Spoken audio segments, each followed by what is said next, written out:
Coba sekarang di sini Vini, kita akan bahas kemampuan-kemampuan baru yang mungkin ada di penghujung cerita ini. Nah, mari tanpa basa-basi lagi, kita langsung saja. Wadaw!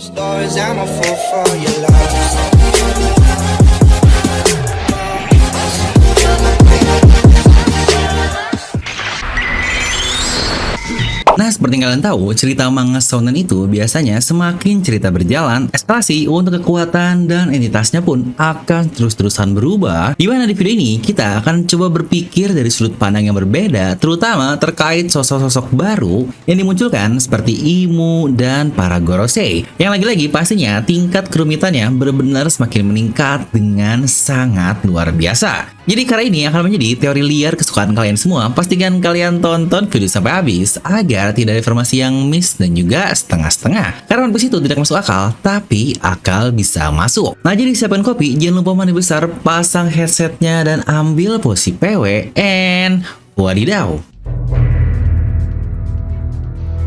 Nah, trivia dikit nih terkait next level ini. Sebelumnya, Oda pernah men-share terkait playlist favoritnya di Spotify dan ada lagu girl band Korea, aespa, yang ini mantep banget nih. Dan judul lagunya adalah Next Level, yang sebenarnya itu juga yang dijadikan judul untuk chapter 1045 saat perubahan Luffy di Gear 5-nya versus Kaido. Tapi oke lah, kita kembali ke bahasan video ini. Dimana dengan munculnya kemampuan dari Imu dan Gorosei, sepertinya perdebatan panjang terkait banyak yang bilang kalau mereka ini hanyalah seorang politisi dan bukan seorang petarung, akhirnya sudah terjawab di chapter 1085 yang sejujurnya sangat aneh sih jika mereka cuma politisi dan tidak bisa bertarung. Toh lagi-lagi manga shonen yang seperti saya bahas di awal tadi, pasti difficulty-nya akan terus meningkat sampai penghujung cerita. Definisi next level seperti judul sesi ini, dimana saat kemunculan tersebut banyak juga yang ngomen mirip dengan komik Berserk yaitu God Hand kan, ya mana sama-sama tangan dewa juga yaitu Imu yang seorang dewa. Tetapi poin yang mau saya bahas adalah bentukan, bayangan, atau siluet dari Oda yang menurut saya cukup berbeda dari siluet-siluet yang pernah Oda berikan pada umumnya. Dimana banyak yang berteori juga jika Gorosei adalah hasil kemampuan dari Imu dan bukan manusia yang secara normal. Dimana jika kita lihat siluet dari Gorosei ini tidaklah seperti siluet manusia pada umumnya, karena bukankah bentuknya sangat bergelombang lah. Layaknya mereka ini adalah sosok arwah yang sejujurnya cukup mirip dengan Kazenbo dari Kanjuro. Atau jangan-jangan dalam kata lain, apakah mode perubahan itu bukanlah mode Zoan, melainkan itulah bentukan sebenarnya dari Gorosei dan Imu. Karena coba lihat satu panel luar biasa ketika Oda menggambar Imu dari helikopter view ini, di mana dia tidak terlihat seperti siluet tapi lebih ke arah kegelapan saja. Berbeda dengan bagaimana Oda menggambar siluet-siluet manusia seperti Oden dan karakter Ryokyugyo yang benar-benar berbentuk seperti sosok manusia.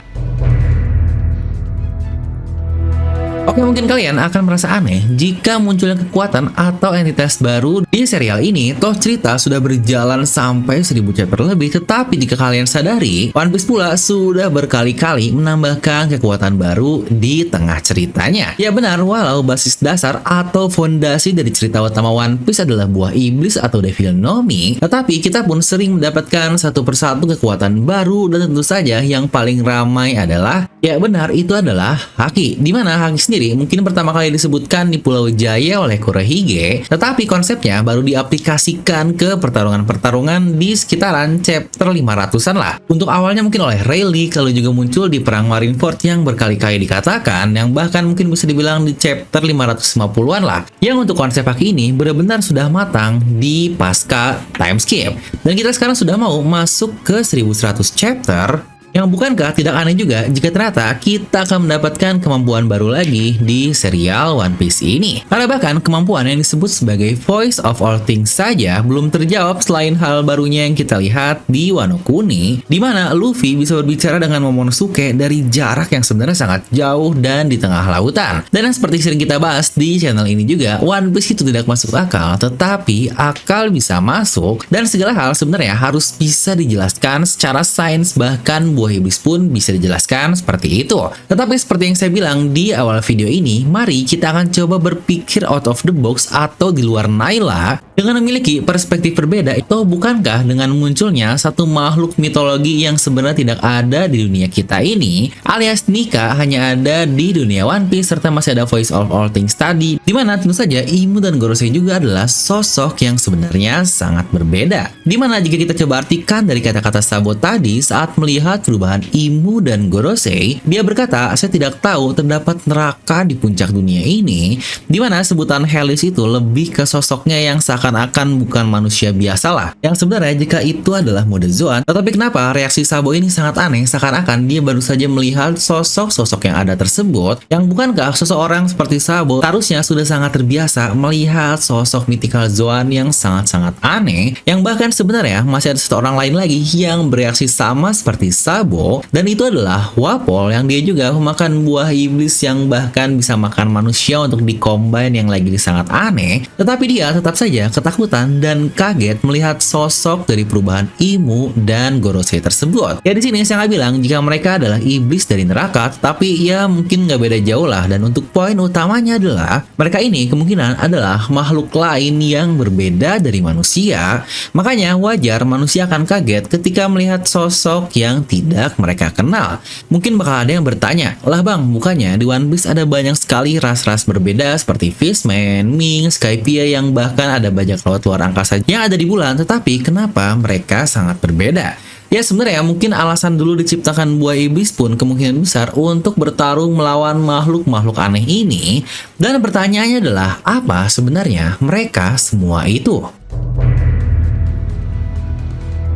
Oke, sekali lagi untuk memperjelas ya, saya tidak berkata jika Imu dan Gorosei adalah sosok kegelapan dengan desain yang sangat aneh, atau saya bilang mereka memiliki kemampuan yang sangat-sangat berbeda selain buah iblis. Lalu tadi juga saya bilang kan, jika buah iblis adalah fondasi utama dari serial One Piece, yang bisa saja mereka memang memakan buah iblis. Tetapi poin yang mau saya sampaikan adalah bagaimana jika mereka memakan buah iblis, tetapi sosok sebenarnya adalah mereka bukanlah manusia atau ras yang ada di bumi ini yang sudah kita ketahui. Pertama, mari kita coba ingat-ingat lagi, terdapat sebutan Tenryubito atau Celestial Dragon, yang jika kita Indonesia kan mungkin lebih gampang lah sebutannya sebagai naga langit, yang sebenarnya langitnya pun bukanlah sky, tetapi sebutan Celestial ini lebih ke apa ya, hal-hal luar angkasa yang sejujurnya tingkatannya jauh lebih tinggi dibandingkan langit di bahasa kita biasa. Makanya menurut saya sebutan naga langit ini kurang strong lah, makanya saya lebih suka menyebutnya sebagai Celestial Dragon tersebut. Nah, dimana sebutan Celestial ini ada hubungannya dengan pakaian yang mereka gunakan, yang seakan-akan itu seperti pakaian astronot yang lagi-lagi untuk di luar angkasa. Yang bahkan ternyata nama petinggi dari Celestial Dragon ini, Aka Gorosei, lagi-lagi memiliki nama planet di satu-satu orangnya. Yang jangan lupa juga, tahta kosong yang diduduki oleh Imu, di bagian panjangnya terdapat jalur yang memang sangat mirip dengan pulau-pulau di Grand Line, tetapi bukankah itu juga sangat mirip dengan luar angkasa yang dipenuhi oleh bintang-bintang? Nah, lagi-lagi cerita shonen atau ya mungkin kisah-kisah yang panjang secara umum, secara konsisten akan menaikkan tingkat kesulitan dan menambahkan plot twist lain lah yang terdapat di seiring cerita berjalan, yang pasti pertanyaan kalian, untuk apa sih plot twist tersebut? Ya tentu saja kita sudah tahu jawabannya, untuk membuat pembacanya seperti kita engage dan terus-terusan membaca cerita tersebut. Contohlah One Piece pasca Marineford, dimana itu adalah salah satu puncak dari serial ini, yang bahkan mendapatkan Guinness World of Record, dan setelahnya pasti menurun lagi dong untuk intensitas membaca setelah perang Marineford, yang sejujurnya sangat wajar sih. Setelah perang Marineford kan kita tidak mendapatkan hal-hal menarik yang baru lagi, tetapi akhirnya nanti akan naik lagi ketika Oda memunculkan konsep haki yang lebih matang, dan orang-orang pasti akan jadi penasaran, wih, ada tipe haki apa lagi nih yang muncul di serial One Piece.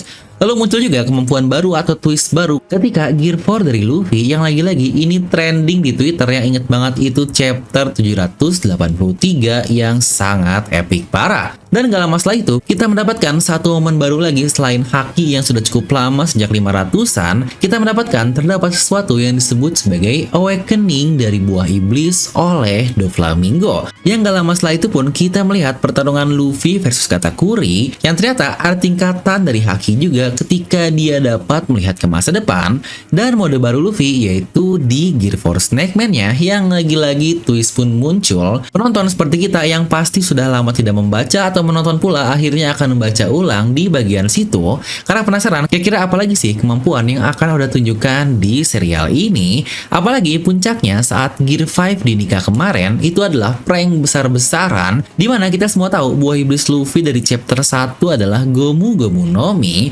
Ternyata semuanya dipatahkan di chapter 1044. Bukankah itu plot twist yang luar biasa yang bahkan akhirnya penonton-penonton lama yang sudah ngedrop One Piece dan tidak membaca lagi akhirnya bakal kepo dan bakal membaca ulang untuk cerita ini. Dan untuk anime pun sebenarnya bentar lagi nih, di bulan depan yaitu bulan Juli, Gear 5 katanya bakal menjadi anime terbaik yang akan membuatnya menjadi sebuah fenomena yang nih ngomong-ngomong nih, kalau kita udah membahas tentang Gear 5 Luffy, masa sih kalian masih belum punya untuk kaos dari Gear 5 ini? Nah tentu saja kami dari DNA Merchandise ada loh desain khususnya di mana terdapat model Gear 5 langsung seperti ini. Atau jika kalian yang apa-apa harus oversize biar hits banget kayak opa-opa Korea yang desainnya pun gak kelihatan wibu-wibu banget, dengan perkembangan dari bakal senco kita yaitu Luffy sejak bocah sampai di Gear 5 ini ternyata ada juga yang bahkan warnanya pun tersedia ada 3 warna untuk putih, hitam, dan juga warna coklat kaki. Dimana pemesanan bisa menggunakan Shopee, Tokopedia, WA, atau TikTok Shop yang linknya akan saya simpan di deskripsi video. Yuk tingkatkan status wibu kalian, terutama buat kamu yang wibu tapi malu terlihat wibu. DNM level up your wibuness. Nah kembali ke bahasan, jadi hal-hal yang twist dengan banyaknya kontroversi mau dilihat dari pro dan kontranya lah. Tetap saja tujuan utamanya adalah satu, yaitu membawa exposure sehingga One Piece yang mungkin orang-orang sudah pada lupa akan dicari-cari lagi ketika mendapatkan sesuatu yang baru. Ya lihat aja lah video-video di channel ini saat Luffy Gear 5 kemarin yang wah itu viewsnya kacau banget sih, banyak banget. Yang secara kasar jika kita buat simple di serial One Piece ini, apa yang terjadi ketika buah iblis Paramecia seakan-akan sangat kuat dan tidak tersentuh? Ya benar, Oda memunculkan buah iblis tipe baru yaitu Logia yang tidak dapat tersentuh oleh karakter utama kita. Lalu apalagi yang terjadi ketika buah iblis Logia terlalu kuat? Ya benar, dimunculkan konsep baru lagi yang bernama Haki untuk mengcounter mereka semua. Dan apa yang terjadi ketika Haki sudah matang dan orang-orang semuanya memilikinya? Ya muncul lagi konsep yang bernama Awakening dari buah iblis yang bahkan tingkatan lebih lanjutnya kita mendapatkan mythical Zoan yang sangat luar biasa. Tetapi apalagi kira-kira yang akan terjadi jika semua itu sudah dilakukan? Ya benar, mungkin kalian sudah bisa menebak satu yang selalu masuk ke opsi pemikiran pembuat cerita, dan itu adalah ya alien. Dimana manga-manga populer seperti Dragon Ball saja akhirnya mengambil konsep ini ketika Goku dikalahkan oleh Piccolo yang ternyata dia adalah alien dari planet Namek. Yang bahkan munculnya konsep Super Saiyan pertama kali yang saya nggak kebayang sih ketika pertama kali muncul di anime 19 Juni 91 lalu, yang saya sendiri belum lahir tetapi baca manganya aja bisa kebayang sangat epic sekali ketika Super Saiyan pertama kali muncul. Yang wah ini gila sih, ketika pertama muncul di anime atau di TV lah mungkin pada saat itu pasti bakal epic banget. Di sini siapa coba yang sudah lahir dan sudah mengikuti Dragon Ball di eranya tersebut? Coba tuliskan di kolom komentar ya. Yang kira-kira untuk One Piece di Gear 5 bakal kayak gitu juga nggak ya? Bakal menjadi momen bersejarah, anjay. Yang jangan lupa juga, Oda adalah fanboy dari Akira Toriyama, pencipta Dragon Ball yang mungkin saja konsep-konsepnya Oda akan ambil juga. Nah, dimana di One Piece ini kita juga tahu ada sebuah masyarakat yang hidup dalam teknologi yang sangat advance sekitar 900 tahun yang lalu, yang bahkan Vegapunk sendiri pun sangat bingung sekali apa sumber daya yang mereka gunakan pada era tersebut. Ingat itu di masa lalu loh, yang notabene sampai sekitar 900 tahun ke depan, sumber dayanya masih tidak diketahui. Apakah jangan-jangan itu teknologi alien juga atau luar angkasa, makanya tidak ada di bumi, dan bahkan seorang yang sangat pintar seperti Vegapunk bisa tidak tahu? Karena jangan lupa juga, terdapat suku Skypia yang berasal dari bulan. Yang bahkan jika kalian perhatikan, bentukan serangan yang menghancurkan pulau Lucia dengan mudah pun, jika diperhatikan bentuk bayangannya lagi-lagi sangat mirip dengan UFO. Yang lagi-lagi sebenarnya kita masih memiliki banyak sekali hal-hal misterius di dunia One Piece ini yang belum terjawab sampai sekarang. Mulai dari suku Skypia tadi yang bisa-bisanya ada di dalam ukiran bulan loh, yang notabene ini di luar angkasa loh, bukan di bumi, yang orang-orangnya sebenarnya ada di bumi seperti Skypia, Sandia, dan suku Birkan. Yang bahkan negeri dewa yang diisi oleh Lunarian pun, dimana lunar sendiri berarti bulan, yang lagi-lagi konsepnya masih belum terjawab sampai sekarang. Yang jangan lupa juga kita diperlihatkan terdapat space pirate di luar angkasa sana oleh Enel, yang lagi-lagi itu sudah lama sekali kita mengetahuinya dari cover story-nya, tetapi belum ada follow up sampai sekarang. Jadi sebenarnya konsep terkait alien ini bukanlah konsep baru di serial One Piece. Hanya saja Oda sudah memforeshadowkannya sejak lama, namun belum kembali dimasukkan ke isi cerita kita. Yang apakah ada alasan kenapa mereka berbentuk berbeda dan para Tenryubi itu juga harus menggunakan helm astronot, karena memang sebenarnya mereka adalah keturunan dari luar angkasa. Atau bukankah serial One Piece ini tema utamanya terkait bajak laut di dalam kapal yang bertualang mengelilingi luasnya dunia One Piece, yang masih sangat masuk akal terkait adanya space pirates tadi atau bajak laut di angkasa lah. Dan mereka juga pasti memiliki kapal, dan itu pun kapal luar angkasa yang lagi-lagi masih sangat masuk untuk konsepnya. Nah, sebagai penutup, disclaimer ya, di video ini saya tidak bilang secara langsung jika mereka adalah alien, dan ini juga bukan teori. Ini hanyalah konten diskusi untuk membuat sudut pandang berbeda dengan kalian, yang kemungkinan jika hal itu terjadi maka tingkatannya akan semakin berbeda di saga terakhir ini, dan Luffy tentunya perlu kemampuan baru lagi untuk melampaui semua hal tersebut. Yang pastinya dengan hal yang sangat baru, semua hal yang baru, Luffy dengan Gear 5 lainnya pun perlu memiliki kemampuan baru untuk melawan entitas-entitas yang sangat gila sekali. Yang apakah jangan-jangan Nika juga ternyata adalah ras luar angkasa? Nah, kira-kira kalau menurut kalian apa kekuatan dari Imu dan Gorosei? Coba tuliskan di kolom komentar ya. Dan seperti biasa, semoga kalian terhibur dengan video ini. Like aja kalian suka, dislike aja kalau nggak suka, jangan lupa untuk subscribe dan juga share video teman kalian. Gue Devil pamit, and I'll see you guys next time.